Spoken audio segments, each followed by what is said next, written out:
Could there be life on Mars? What can climbing a big rock teach us about perseverance? And when it comes to professional sports, how has COVID changed the game? I'm Bethany Van Delft, and we'll get into all this and more on today's The 10 News, the show where, in the time it takes to recover from Baby Yoda cuteness overload, we find out what's up in the world. Okay, let's get into the 10 News. 10, 9, 8, 7, 6, 5, 4, 3, 2, 1. Have you ever imagined what it might be like to visit another planet? Let's check in with Friends of the 10, Lane Farber, to find out how that fantasy might actually become a reality. As the days get shorter and the nights get colder, people get antsy for warm weather. In a typical winter season, thousands of people fly south in an effort to avoid the frigid temperatures. From celebrating Christmas in the Canary Islands to having a happy Hanukkah in Hawaii, people love spreading the warmth of the holiday season in places that are, well, warm. If you're the kind of person who dreams of a toasty holiday getaway, then I've got some great news for you. Thanks to recent scientific achievements, you may be able to travel to an exciting new holiday hotspot in your lifetime. Mars! Landing sequence initiated. Scientists and daydreamers alike have long envisioned a future in which people live, work, and even vacation on Mars. As technology becomes more advanced, this once far-fetched idea is becoming a real possibility. One company leading the way in interplanetary colonization is SpaceX. The company created by tech entrepreneur Elon Musk is focused on making space travel cheaper. SpaceX made history last month by successfully launching the first NASA-certified commercial human spacecraft. The SpaceX Falcon 9 rocket blasted into space on November 16th. On board was a group of 4 astronauts known as the Dragon Crew. To be honest, pretty rad name. The Dragon Crew will live at the International Space Station for 6 months. While there, they'll conduct a series of tests designed to find solutions to the challenges of colonizing a new planet, such as how to grow food and how to monitor the health effects of living in low gravity. To learn more from Lane, check out her Nature Nerds podcast. Did you know that astronauts have a tradition of bringing a doll or a toy on board their spacecraft and releasing it to show when they've hit zero gravity? SpaceX's Dragon Crew took along a plush baby Yoda, which made everyone smile when it weightlessly floated around the cabin. Oh, the force was with everyone up there. This is what was causing all the fuss. Hey parents and awesome guardians, I'm Tracy Leeds Kaplan, executive producer of the 10 News. I'm Owen, and I'm 8.5. And who are you? Your son. How would you like to know the future? Ooh. Follow us at the 10 News on Instagram, Twitter, and TikTok. There we drop a few clues on upcoming episodes in emojis. What's your favorite emoji? Maybe the scream emoji. The scream emoji? That's fitting. Oh, get this. Rock climber Emily Harrington recently became only the 4th woman to complete a free climb of El Capitan in Yosemite National Park in a 24-hour period, and the first woman to do so on the Golden Gate route specifically. A free climb is when a climber uses ropes and protective gear as a means to avoid injury, but not to assist in the actual climb itself. Not for me, maybe for you.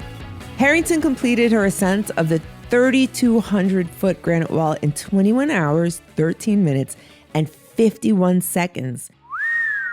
That's an astonishingly difficult feat. And I thought making it to my bedroom on the 3rd floor was hard. After taking a scary fall while attempting this same climb last year, Harrington had some doubts she'd be able to accomplish her goal. In an Instagram post following her historic climb, Harrington wrote, "I never believed I could actually free climb El Cap in a day when I first set the goal for myself. Impossible dreams challenge us to rise above who we are now to see if we can become better versions of ourselves." What a great reminder to all of us to aim high and dream big.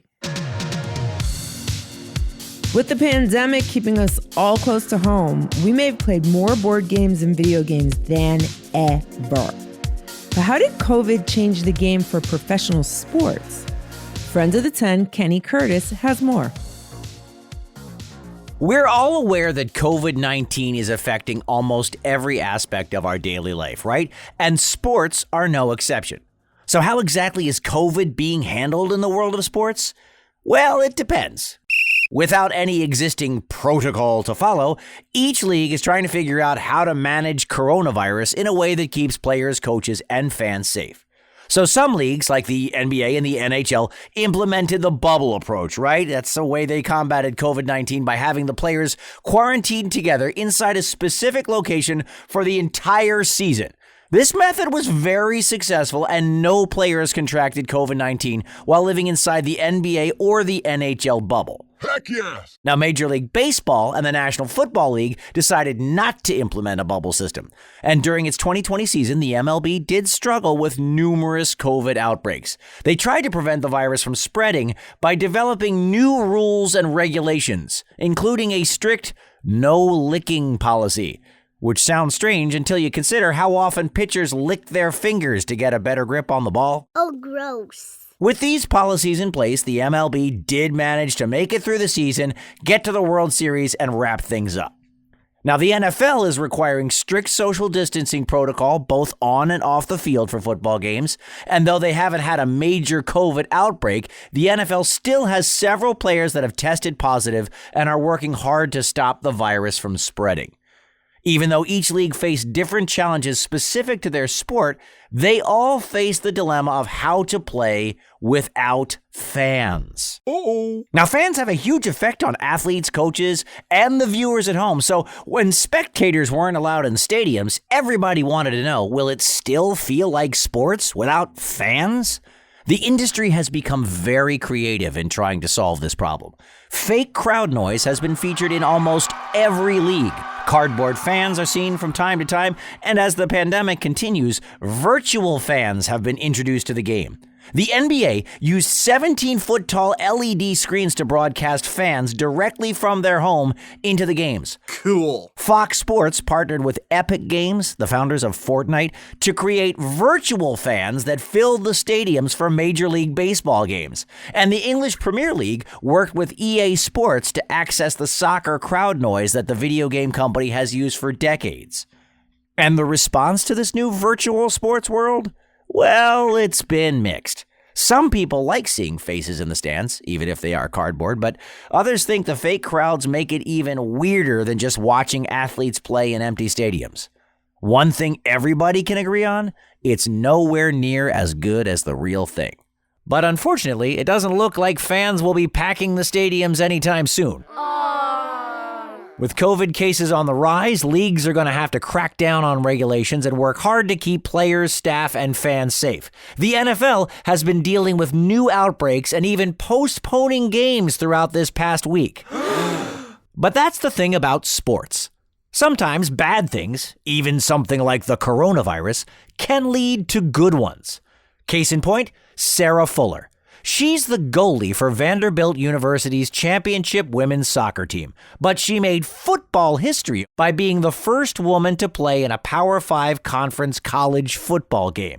And that includes the SEC, for those of you keeping track. You go, girl. You go, girl. After COVID-19 issues left the Vanderbilt Commodores without any available kickers, Sarah was asked to step in and handle the place-kicking duties in their game against Missouri. Since the Commodores lost badly, Sarah only got to hit the ball once when she kicked off in the second half. It wasn't a great kick, but it got the job done. And it made history. Currently, Sarah is still on the team's roster. In her words, quote, "I'm sticking around until somebody tells me to go." Thank you, Kenny. It's time for your trivia question of the day. Yay! When workers began setting up the famous Rockefeller Center Christmas tree in New York City, what unexpected surprise did they find inside the tree? A, a tiny owl. B, a giant sloth. C, millions of genetically modified mosquitoes. Did you guess it? The answer is A. An adult male saw-whet, one of the smallest owl varieties in the Northeast, was discovered after the 75-foot tree had made its 170-mile journey from upstate New York to the heart of Manhattan. Amazingly, the little guy, who rescuers aptly named Rockefeller, was completely uninjured and able to be released back into the wild. You can see a picture of him at the10news.com, and let me tell you, he's almost as cute as Baby Yoda. Okay, he's as cute as Baby Yoda. It's a tie. Time is up. That's the end of the 10 for today, but you can catch new episodes on Tuesdays and Thursdays. The 10 News is a co-production of Small But Mighty Media in collaboration with Next Chapter Podcasts and distributed by iHeartRadio. The 10 News writing team is led by editorial director Tracy Crooks with contributions from Stephen Tompkins, Lane Farber, and Kenny Curtis. The creative director is Jenner Pasqua. Marketing is led by Jacob Bronstein with social media and web support by Stephen Tompkins and Adam Farr. Editing and sound design by Pete Musto under the production direction of Jeremiah Tittle. Executive producer Donald Albright and show creator Tracy Leeds Kaplan round out the team. If you have questions about the show, a story idea, or just a fun fact you want to share, email us at hello@the10news.com. And don't forget to subscribe, rate, and review the 10 News on Apple Podcasts, iHeartRadio, Spotify, or wherever you listen to podcasts. I'm Bethany Van Delft, and thanks for listening to the 10 News. Now go check a tree for a little owl. Oh my goodness. I'm running right out into my backyard right now. I'm looking for an owl or a Baby Yoda.